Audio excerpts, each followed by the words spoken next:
Nandito tayo sa airport. Ayan guys, nandito na tayo sa airport guys. Ayun.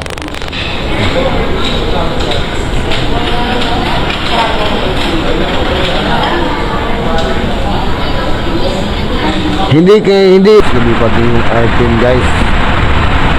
Ayun, nasa taas na kami guys. Nasa taas na kami ng Alipalak. Yes, lumipad ang airplane.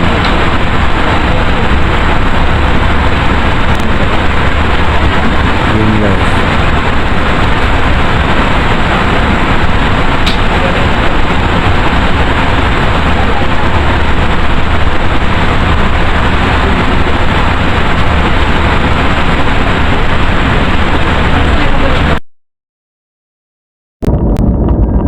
Thank you Lord, na safe ang aming flight, at finally, nandito na kami sa Mactan Airport, Cebu, ready na kami.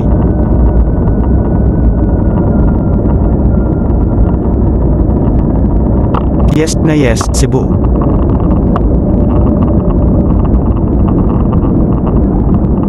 We're here now, at tuloy ang laban.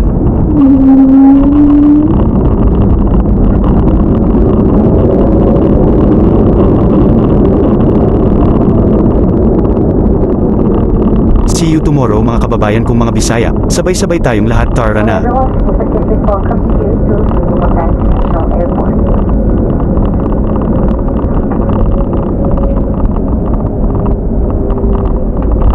Safe and comfort, please remain seated with your seatbelts fastened until Captain turns on to fasten seatbelt sign. Please check your surroundings to ensure you do not leave your personal belongings behind. Be cautious when opening the overhead bins as heavy items may have moved during the flight.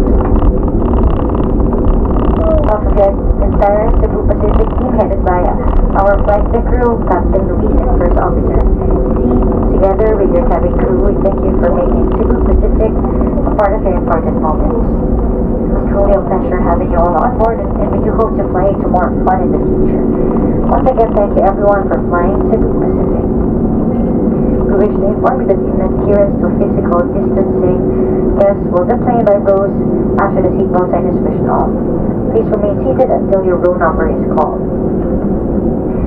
For sanitation purposes, please bring your litter as you leave the aircraft.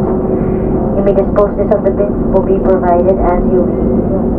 We seek your cooperation in ensuring that no litter is left behind the aircraft. Thank you.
Cabin crew, disarm doors for our cross check.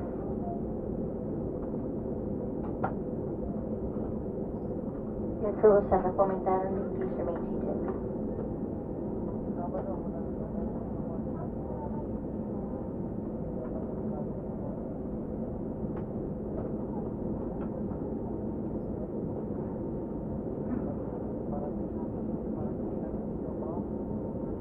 Once again, we will call To all Filipino people, especially sa taga Mindanao, ito na ang tamang panahon para tayo ay magkaisa. Lagi nating tandaan sa napahabang panahon o dekada, ang Mindanao ay laging kulilat sa lahat ng opportunity sa infrastructure at tulong mula sa pamahalaan. Lagi na lang tayo umaasa sa mga pangakong laging napako sa mga politikong ito. Ito na ang panahon ng tunay na pagbabago. Sabay-sabay nating itaas ang dangal ng taga Mindanao para ipakita natin na kayang-kaya nating tumayo sa sarili nating mga paa at hindi na kailangan umasa sa pamahalaan ng Pilipinas. Ipakita natin lahat ang ating kakayahang umunlad na walang tulong mula sa kanilang pamahalaan. Nandito sa Mindanao ang lahat ng bagay at mayaman ng Mindanao sa lahat ng resources mula sa dagat hanggat sa pinakamataas na bundok. Hindi lang natin napakinabangang mabuti dahil kulang ng suporta ng pamahalaan para mag-improve dahil puro pangako sa ating lahat. Now, kailangan na nating hiwalay sa bansang Pilipinas at buuin natin ang bagong Republika ng Mindanao. Para sabay-sabay tayong lahat umunlad. Lahat ng tulong at opportunity na para sa ating lahat ay direct na sa ating mga pintuan at hindi nadadaan sa mga kurakot at sa mga gahaman na makapangyarihan na politiko. Ang inyong opinion, suggestion at decision ay nais naming malaman para ito ay ating pag-uusapan para sa kabutihan nating lahat. Ang bawat boto na inyong ilagay ay mahalaga. Pakiboto ng yes or no, at bakit. Maraming salamat. Thanks for watching Part Neil TV channel. Please subscribe my YouTube channel. Follow, like, comment, and share.